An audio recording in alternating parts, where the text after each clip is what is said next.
হরে কৃষ্ণ। প্রশ্নোত্তরে কথামৃত।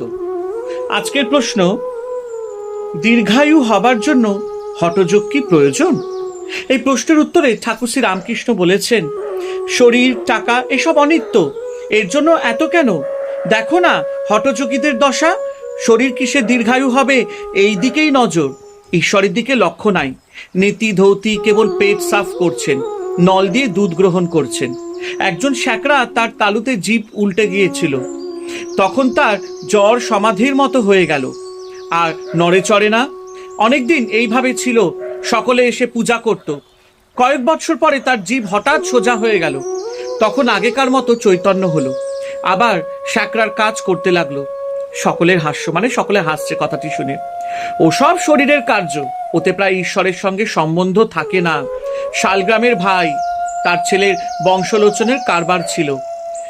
82 রকম আসন জানতো, আর নিজে যোগ সমাধির কথা কত বলতো, কিন্তু ভিতরে ভিতরে কামিনী কাঞ্চনে মন।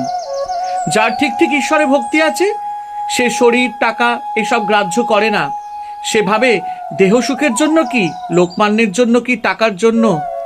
আবার তপজপ কি, এসব অনিত্য, 2-3 জন্য। হরে কৃষ্ণ। জয় ঠাকুর শ্রী রামকৃষ্ণ পরমহংসদেবের জয়।